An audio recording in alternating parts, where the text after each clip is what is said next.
बिस्मिल्लाहिर्रहमानिर्रहीम अस्सलामुअलैकुम। मेरा प्यार मेरी दुआएं आप सबके लिए।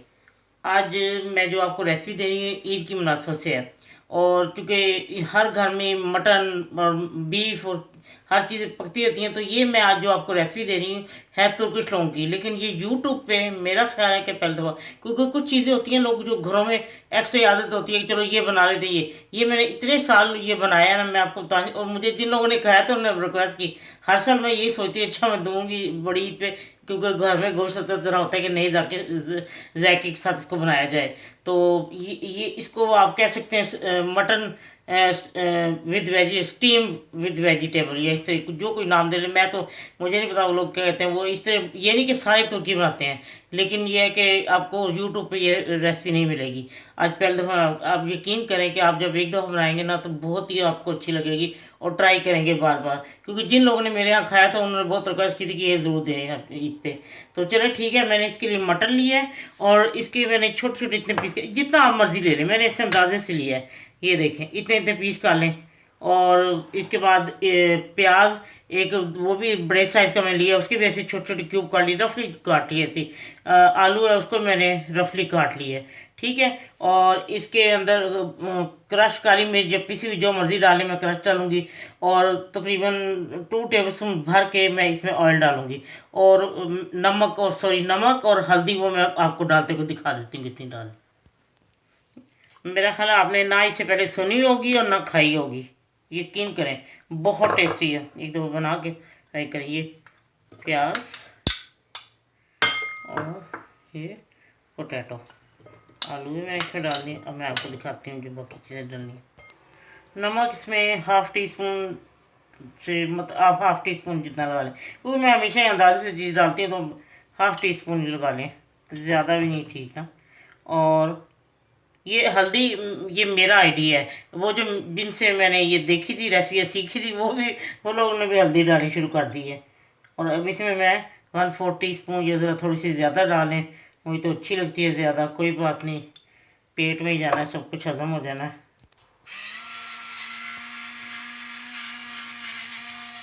जी, जो ब्लैक पेपर है ना, काली मिर्च, वो आप 1/4 टी स्पून डालें, इससे ज़्यादा ना डालें, क्योंकि मेरे से दो गलती से डाल गई थी। तो जो जिन्होंने खाया उनकी नाक और आंखें दोनों बह रही थी, इतनी ज़्यादा हो गई थी ना। अच्छा, अब इसमें सिर्फ मैं चैन डालती। अब मैं 2 टेबल स्पून ऑयल डालती हूँ और मैं आपको दिखाती हूँ, ठीक है। ये देखिए, ये मैं 2 टेबल स्पून इसमें भर के डाला है। और अब मैं इसको हाथों से मिक्स करूँगी, क्योंकि ये फिर अच्छी तरह तब इसके साथ हर चीज़ के ऊपर इसकी कोटिंग हो जाएगी। मैं आपको हाथ धो के तो आपको बताती हूँ, ठीक है। हाँ जी, ये देखिए मैंने सब मिक्स कर लिया है। मैंने थोड़ा सा ऑयल और डाला था, हाफ टेबल स्पून या 1 टी स्पून हो गया ना। तो आप इसी देख लें कि इसके हर तरफ ऑयल भी लग जाए अच्छी तरह। और ये नमक और ब्लैक पेपर और हल्दी वगैरह आप अपनी पसंद से कम या ज़्यादा कर सकते हैं। तो अब मैं ये आपको दिखाती हूँ, ये फाइल पेपर में आपको किसी ओवन की ज़रूरत नहीं है, कुछ नहीं। अगर आपके पास आप बारबेक्यू करें उस पर भी कर सकते हैं, लेकिन आप चूल्हे के ऊपर तवा रख के भी बना सकते हैं। तो मैं आपको दिखाती हूँ कि कैसे बनाना है। ये मैंने इसमें यहाँ सारा डालती हूँ। ये देखिए मैंने ये रख दिया ना। अगर इसके साथ थोड़ी सी फैट हो ना जो बकरे की, तो वो भी बहुत अच्छा फिर बनता है, क्योंकि तुर्की जो है ना, जैसे अफगानी हो गए, पठान लोग, ये ज़्यादा फैट के साथ पकाते हैं ना, जो उसकी चर्बी होती है, तो ये भी लोग बहुत ज़्यादा इस तरह खाते हैं। तो अब मैं इसको ये ऐसे दोहरा करती हूँ और आपको ये देखिए, ज़रा इसको ढीला ढीला रख के ऐसे आपने इसको फोल्ड कर देना साइडों से, ठीक है। ये देखें, देखिए ये मैंने अच्छी तरह जैसे सील कर देते हैं ना, इस तरह मैंने इसको कर दिया, जैसे सील हो जाती है ना चीज़, इस तरह तीनों तरफ से मैंने बहुत अच्छी तरह इसको बंद कर दिया। और अब ये इसका जो रुख है ना, अब इधर की तरफ करके एक और इसके ऊपर फाइल पेपर चढ़ाना है। ये देखें, ये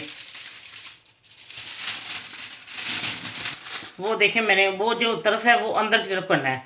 अब इधर से हमने इसको दोबारा फोल्ड करना है, जैसे वो सील हो जाता है ना, इस तरह हो जाएगा। और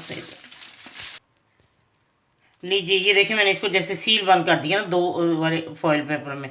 अब मैं आपको बताती हूँ कि अब मैंने क्या करना है। ये देखें, ये यहाँ पे जो चूल्हे हैं ना वो इस किस्म के होते हैं ना, जैसे ये प्लेट होती है। अब मैं इसके ऊपर रख दूँगी, आप इसको तवे के ऊपर भी रख सकते हैं, तवे को जला के चूल्हा तो उसके ऊपर रखते हैं तवे को, और उसके ऊपर भी आप कर सकते हैं। अब मैं इसको फुल आग पे इतवा करती हूँ जैसी इसकी मुझे आवाज़ आनी शुरू हो जाएगी, जैसे पकनी शुरू होती है आवाज़ आएगी, तो उसके बाद मैं इसकी आग हल्की करती हूँ। और पूरे 8 मिनट के बाद ये गोश्त और आलू और प्याज सब कुछ गल चुका होगा।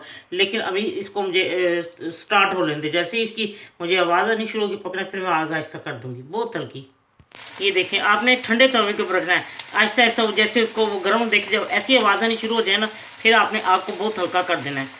तो अब ये नहीं मुझे पता आपके जो जहाँ आप रहते हैं गोश्त किस तरह रहता है, या तो इस तरह मैंने उन लोगों को देखा और मैंने इसी तरह ही मैं बनाती हूँ, तुर्कियों को मैंने देखा। चले अब ये मैं इसको 8 मिनट के बाद पूरे उतार लूँगी, उसको खोलूँगी तो मैं आपको दिखाती हूँ। जब ये तैयार है फिर मैं आपको दिखाती हूँ, ठीक है जी। ये देखें, पूरे मैंने इसको 12 मिनट बल्कि ज़्यादा, बस ज़्यादा कर लिए, नॉर्मल 8 मिनट में हो जाता है। मैंने कहा चलो देखती हूँ ज़रा, क्योंकि मैंने काफ़ी देर बाद किया ना बनाया।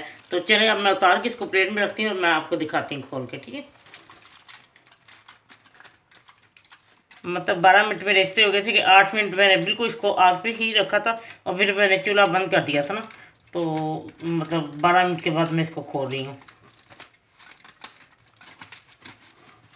अभी देखें स्टीम है बहुत अंदर,